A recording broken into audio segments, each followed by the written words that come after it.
Queridos irmãos em Cristo, neste segundo domingo na Quaresma, eu quero lhes trazer uma reflexão baseada no Evangelho de Marcos, no capítulo 8, versos 31 a 38, que assim nos diz. Então, ele começou a ensinar-lhes que era necessário que o Filho do Homem sofresse muitas coisas e fosse rejeitado pelos líderes religiosos, pelos chefes dos sacerdotes e pelos mestres da lei, fosse morto e 3 dias depois ressuscitasse. Ele falou claramente a este respeito. Então Pedro, chamando-o à parte, começou a repreendê-lo. Jesus, porém, voltou-se, olhou para os seus discípulos e repreendeu Pedro, dizendo: "Para trás de mim, Satanás! Você não pensa nas coisas de Deus, mas nas dos homens."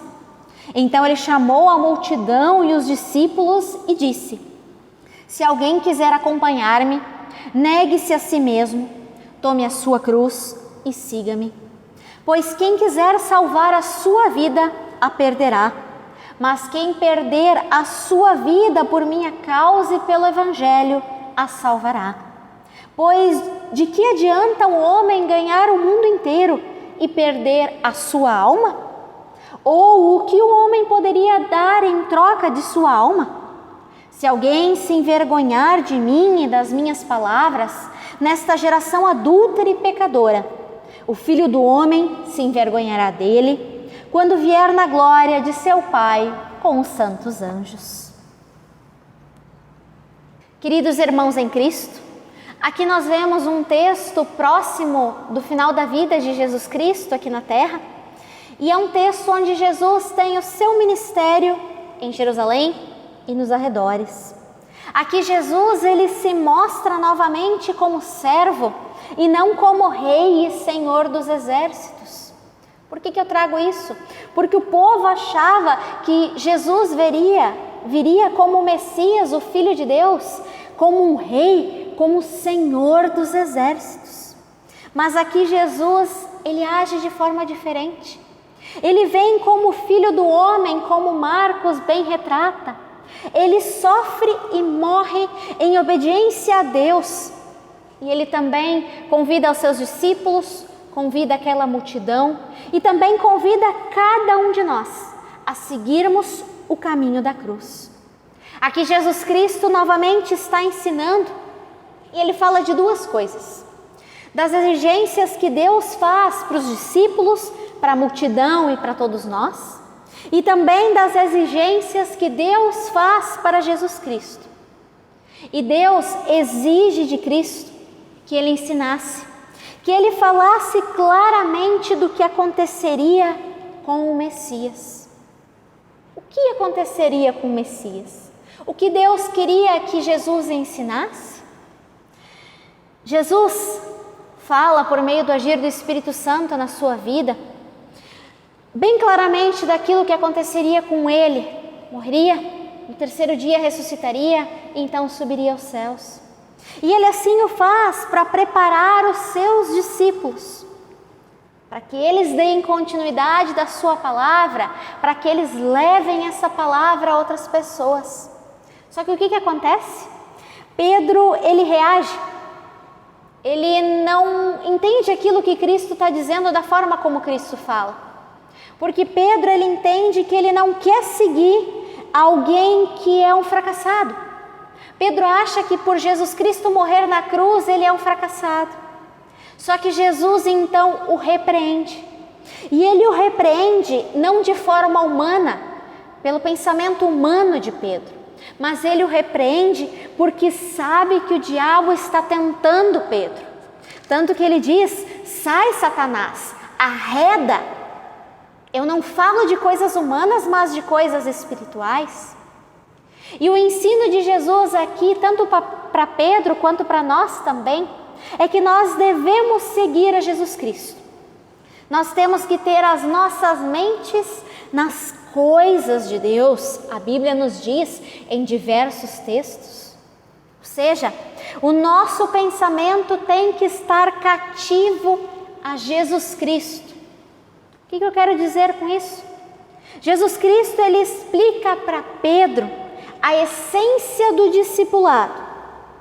Jesus Cristo, ele explica que ele cumprirá a vontade de Deus e que Jesus Cristo é alguém que não governa pela força, mas sim pela fraqueza.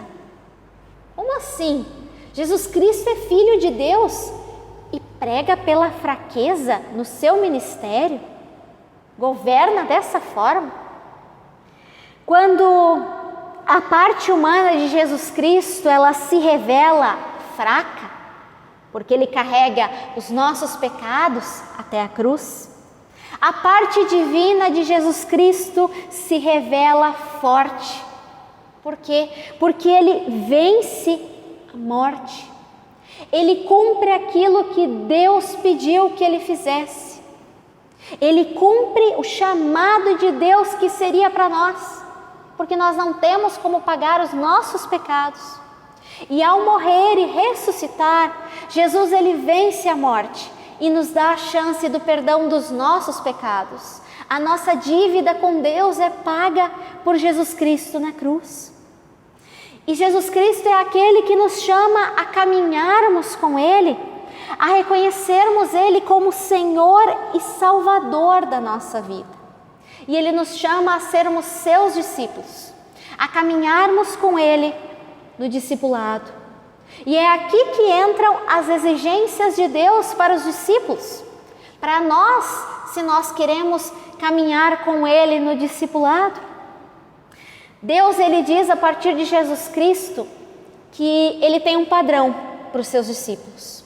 E esse padrão, ele tem que ser a partir de Cristo, de quem Ele foi, daquilo que Ele fez, do modo que Ele viveu. E esse padrão também ele se baseia naquilo que Jesus Cristo fez, ou seja, para onde Ele está indo, e também ele se baseia em seguir a Jesus Cristo, em ter um relacionamento pessoal com Jesus Cristo.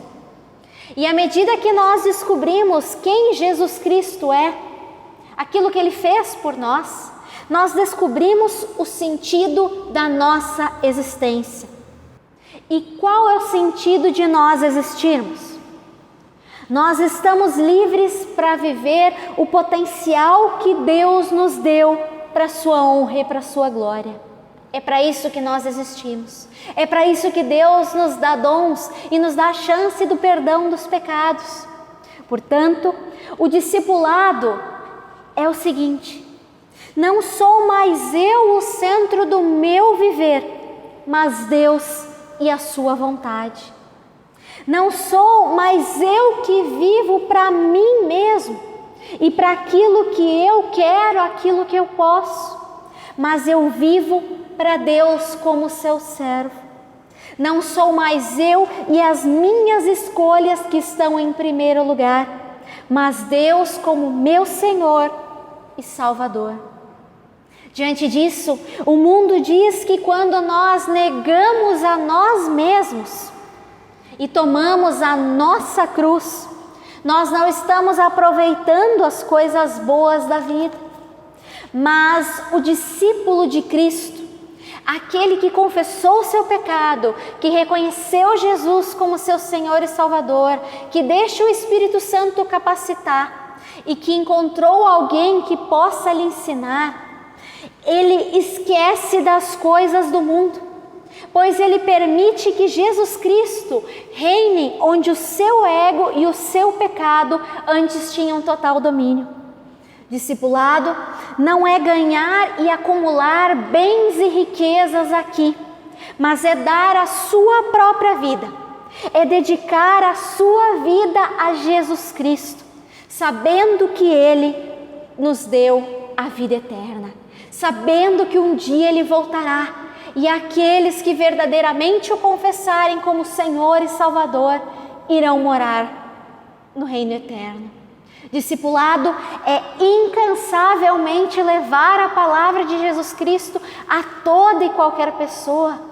É pedir para que Deus coloque pessoas na nossa vida que queiram caminhar conosco, que queiram ser discipuladas, que possam nos discipular, Que Deus, Ele quebrante o teu coração, para que tu possas reconhecer Jesus Cristo como teu Senhor e teu Salvador. Que Deus, Ele te mova até pessoas com sabedoria e disposição para juntos caminharem no discipulado de Jesus Cristo. Amém.